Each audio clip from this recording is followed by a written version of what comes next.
क्या भारत उस जगह पहुंच गया है जहां आपने जब ज्वाइन किया था बतौर मुख्य आर्थिक सलाहकार और कोविड का जो दौर आया हुँ, उसके दौरान जो 2-3 सालों तक मैं समझता हूं कि 3 साल से कम हुँ, उसका असर नहीं रहा होगा। क्या हम उस विकास दर को हुँ, आंकड़ों से इतर हुँ। छू चुके हैं? देखिए, अब भारत का विकास दर यदि देखें कोविड के बाद 7% से ज़्यादा रहा है और ये हमने तब अनुमान भी लगाया था 7% से ज़्यादा ज़्यादा आएगा। लेकिन जैसे मैं पहले बता रहा था कि भारत की जो जो जो पोटेंशियल है वो 8% की है। 8% से ज़्यादा भारत जो है विकास दर दर्ज कर सकता है। तो और रिफ़ॉर्म्स किए जाए तो मैं हमेशा रिफ़ॉर्म्स पे बहुत ध्यान देता हूँ क्योंकि हमारे यहाँ पे अभी भी हालाँकि 1991 से हम रिफ़ॉर्म्स करते आ रहे हैं, लेकिन अभी भी और बहुत काम बाकी है।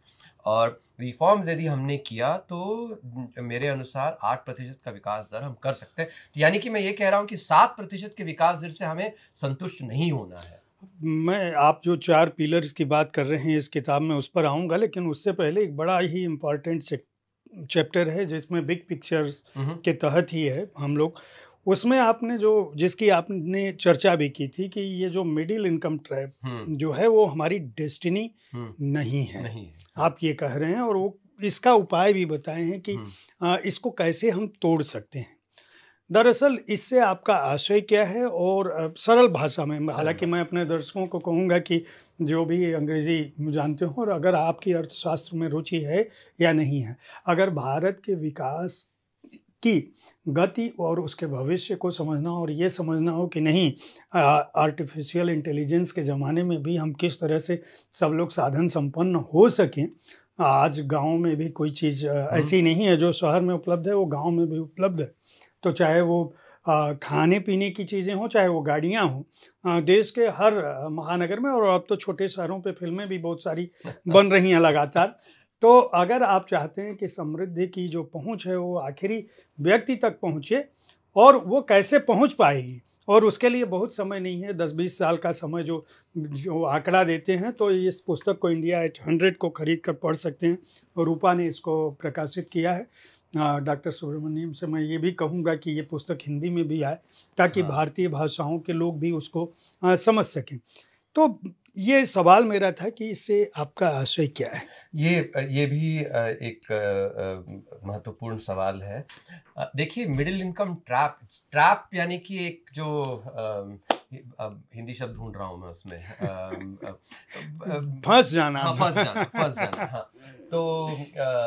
तो फँसने की ये एक प्रतिक्रिया जो वर्ल्ड बैंक ने इसके बारे में कि वो कहते हैं कि यदि आप मान लीजिए आप अभी गरीब देश हो, तो आपकी जो जीडीपी पर कैपिटा उतनी ज़्यादा नहीं, आपने प्रगति की, आप अब मिडिल इनकम में पहुँच गए। तो मिडिल इनकम में आपकी जो जीडीपी पर कैपिटा है, वो जो है $3000 से करीब-करीब 12,000 15,000 का करीब एग्ज़ैक्ट मुझे आंकड़े याद नहीं है बट तो यदि आप जो ट्रैप है अभी कई बार मछली पकड़ने के लिए आप एक जाल जाल डालते हैं। डालते हैं। तो जाल जो है यदि मान लीजिए बहुत छोटा है तो मछली पकड़ना जो है मछली ज़्यादा आएगी नहीं और मछली पकड़ में आने की जो संभावना है वो कम है।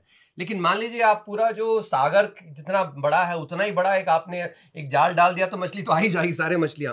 तो इसका कहने का तात्पर्य ये है कि जिस तरह वर्ल्ड बैंक ने जो मिडल इनकम का जो बनाया है, वो इतना बड़ा बनाया है। दो आप $3000 के हो सकते हो जीडीपी पर कैपिटा या फिर आप $13,000 के भी हो सकते हो, तब भी आप मिडल इनकम। तो यदि इतना आप बड़ा बनाएँगे, जाल इतना बड़ा बनाएँगे तो उसमें फँसा रहना तो स्वाभाविक है ना। तो यही बात है आँकड़ों से मैंने एक्चुअली इसमें बताया है कि ये इसीलिए यानी कि ये मिडल इनकम जाल जिसके बारे में मिडल इनकम ट्रैप की बात करी, ये उन्होंने इस तरह बनाया है कि ताकि ये जाल बनी हुई है। तो लेकिन यदि एक और आंकड़ों से देखें तो करीब पिछले 20-25 साल में करीब-करीब आधे देश जो हैं वो इस जाल से हालाँकि ये जाल इतनी बड़ी है तब भी इससे उभर चुके हैं। तो ऐसा नहीं है कि कोई देश से फँसा ही रह जाता है। आप हमारे जो एशिया में जो बाकी जो हमारे देश हैं, पड़ोसी देश उनसे यदि देखें तो आपका साउथ कोरिया हुआ, मलेशिया, कितने सारे एशियन टाइगर्स है, चाइना, ये सब एक्चुअली उभर के आए हैं। तो इसीलिए मैं कहता हूँ कि जो मिडिल इनकम ट्रैप जो है वो डेस्टिनी नहीं है, वो उससे भारत भी उभर के आ सकता है अच्छी नीतियाँ अमल कर।